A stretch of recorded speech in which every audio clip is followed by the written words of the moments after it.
नमस्कार, ST news देख रहे हैं आप और मैं हूं आपके साथ गौरी रानी। लोकसभा चुनाव का बिगुल बजते ही झारखंड की सियासत भी गर्म हो चुकी है।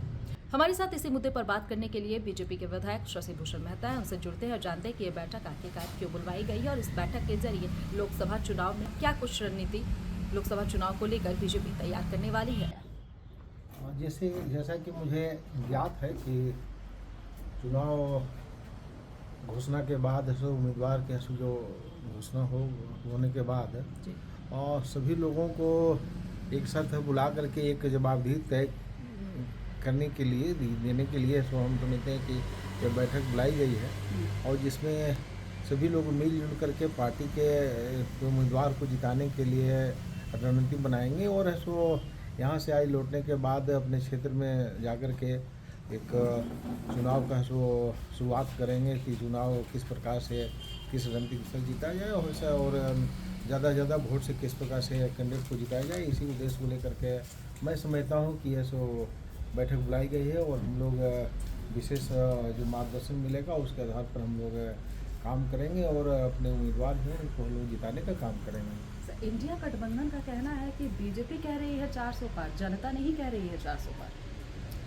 देखिए, जनता ही कह रही है। उनके जो है ना गठबंधन के कुछ जो लोग हैं जो एक कॉमन मुद्दा है उनका है जो कहीं कि भ्रष्टाचार है सो ये करते रहे और कोई बोले नहीं, वैसे भ्रष्टाचारियों का वो गठबंधन है। तो ये जनता कर रही है। खाली गठबंधन के तथाकथित लोग भले ही इसको नहीं कुछ बोल रहे हैं या इस प्रकार से बोल रहे हैं कि 400 पार नहीं होगा, लेकिन जनता बोल रही है, पूरे देश की जनता बोल रही है, पूरे झारखंड की जनता बोल रही है, हर राज्य की जनता बोल रही है और ये 400 पार तो होना ही होना है। इसलिए कि ये जो आज जिस मुद्दा को लेकर के पूरे चाहे वो 370 है की बात हो, 35 की बात हो, जो जिस प्रकार से आज एक देश में है सो कहिए कि दो है कहिए कि संविधान था, दो कहिए कि के झंडे थे हाँ, और उस प्रकार से यह हटा करके और गरीब गुरबा को कहिए कि आज उनको ये मान सम्मान देने का काम किया है, उनको हक अधिकार देने का काम किया है अपने प्रधानमंत्री जी ने।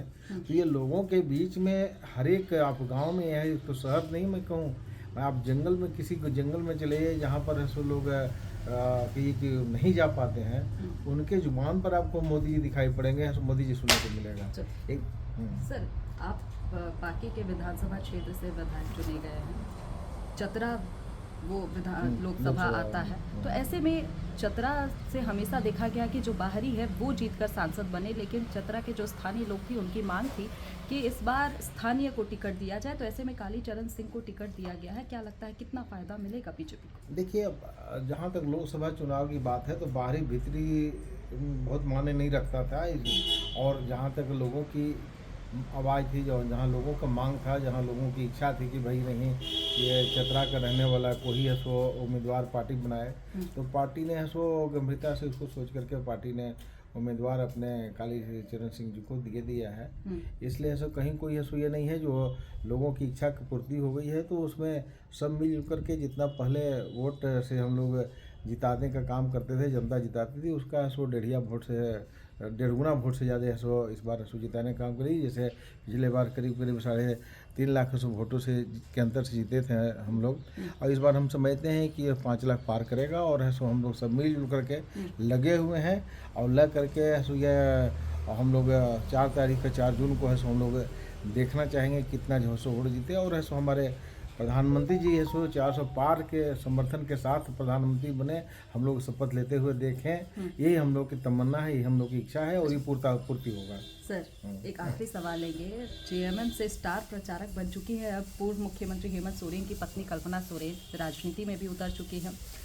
उनका राजनीति में आना और साथ ही साथ जिस तरीके से वो प्रचार कर रही हैं, इंडिया गठबंधन के हर मंच पर वो जाकर बड़े नेताओं के साथ मिल रही हैं, तो क्या लगता है आने वाले समय में लोकसभा चुनाव में कल्पना सोरेन का जिस तरीके से राजनीति में एंट्री हुआ है, क्या इसका खामियाजा बीजेपी को भुगतना होगा कल्पना सोरेन के आने से? क्योंकि वो जगह जगह ये कह रही हैं कि तानाशाह ताकतों को रोकना है, तो इस लोकसभा चुनाव में ये ताकत दिखानी पड़ी।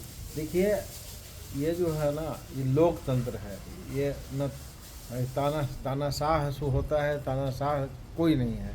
तो इनको भाषा मतलब कि मैं समझता हूँ कि और इससे ऐसो जनता, आम जनता का ऐसो कहिए कि मैं अपमान मानता हूँ, गरीब गुरबों का अपमान मानता हूँ, क्योंकि ये तानाशाह नहीं है, गरीब गुरबों का ऐसा आवाज़ है मोदी जी।